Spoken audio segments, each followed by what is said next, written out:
All right, let's dive into a story that connects two worlds you would probably never, ever think to put together. The glitz and glamour of the movies and the super industrial world of chemical manufacturing. It's this incredible story about family, business strategy, and a single chemical that, believe it or not, is essential to our modern lives. So, where do we even start? Well, let's kick things off with the most surprising part of this whole thing, the star. And I mean a literal movie star. So meet Akinani Nagaswara Ra, or ANR as he was known. This man's story is just wow. He came from a poor farming family, only had a primary school education, and yet he became an absolute titan of Indian cinema. He was discovered at a railway station, can you believe that?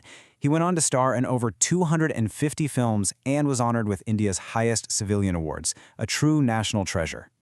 So what on earth does this legendary film icon have to do with some niche chemical company called Alufluoride?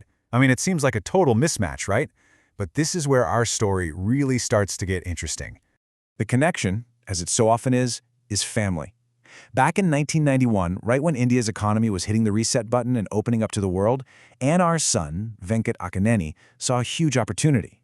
He got involved with Alufluoride just as all these old government controls were being lifted, which gave a whole new generation of entrepreneurs a shot at building something from the ground up. Okay, so now we have the family connection, but to really understand why this little company is so compelling, we need to look at what they actually make. And for that, we're going to have to dive into a little bit of industrial chemistry. The company makes one thing, and one thing only, alufluoride, or ALF. And listen, this isn't just some minor additive. It plays an absolutely critical role in producing aluminum. You know, the metal that's in pretty much everything, from your phone to the planes we fly in. So, how does it all work? Well, to put it simply, making aluminum involves dissolving this alumina powder in a crazy hot liquid bath. Then you add our star chemical, alumina fluoride, into the mix. And finally, you blast it with a massive electric current. It's that huge jolt of electricity that actually separates the pure aluminum metal from everything else. Now, here's the real magic of what alufluoride does. That molten bath we just talked about, it needs to be incredibly hot, over 1,000 degrees Celsius. But the moment you add alufluoride, it drops that melting point by about 50 degrees.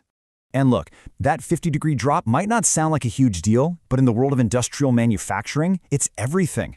It is literally the key that makes the entire process of smelting aluminum affordable on a massive global scale. Without it, the energy costs would just be through the roof. And this stuff is a true multitasker. It acts as a coolant, which stops the brand new aluminum from basically just turning into vapor. It saves a ton of electricity by making the whole bath more conductive, and it helps the pure liquid metal sink to the bottom, separating it from all the junk. So, if this chemical is so vital, how is it actually made? Well, there are basically two competing methods, and the path that Alufluoride Limited chose to take is absolutely central to our story. Most of the world, like 80%, uses what's called the dry process, which relies on a mineral they have to dig out of the ground called fluorspar. But Alufluoride Limited? They use the wet process. It's a lot less common, and it uses industrial waste from the fertilizer industry. Now, this gives them a cost advantage, and more importantly, it makes them totally immune to shocks in the fluorspar supply chain. And why does that matter so much? Well, take a look at this. China absolutely dominates the world of fluorspar mining.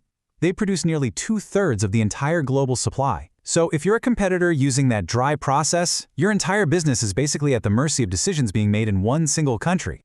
So the crucial point is this: Alufluoride's strategic choice to use fertilizer waste instead of mined fluorspar completely insulates them from this massive geopolitical risk. While all their competitors are worrying about supply chains, Alufluoride has its own independent source. It's a huge advantage. Now let's get back to the family story and see how a really key change in leadership just dramatically shifted the company's future. Take a look at this timeline. The company starts making its product in 1995. For over 20 years, growth was, well, it was really slow. They barely even doubled their capacity. But then, after 2017, something big changes. Growth suddenly explodes. It triples in just a handful of years. So what happened in 2017? The third generation arrived. Venkat's son and ANR's grandson, Aditya Akineni, joined the business. It just goes to show you, leadership really matters. This injection of new energy completely changed the company's entire trajectory. With growth now totally supercharged, the new leadership has turned its focus to one single project, a project that could fundamentally reshape the company's bottom line. Now, to understand their plan, you have to look at their costs. And it's pretty obvious, right? This one raw material, alumina hydrate, makes up over half of their entire cost structure. It is their single biggest expense by a long shot. So if you want to make the company way more profitable, the lever you need to pull is crystal clear. You have to tackle that alumina hydrate cost. And their plan is both simple and bold. Stop buying it from other people and start making it themselves. By manufacturing this key ingredient in-house, the company figures it could save somewhere between 18 and 23 crore rupees. That's roughly 2 to 3 million US dollars every single year.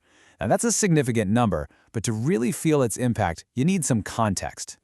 And here is that context. The company's entire profit last year was 22 crore. Think about that. The potential savings from this one project are pretty much equal to the company's whole annual profit. It's an absolute game changer. Which brings us to our final question. From a movie star's son taking a big chance in a newly opened economy, to his own son now driving this ambitious new strategy, can this one project, this single move to make their own ingredient, truly double the company's profit and kick off its next big chapter of growth?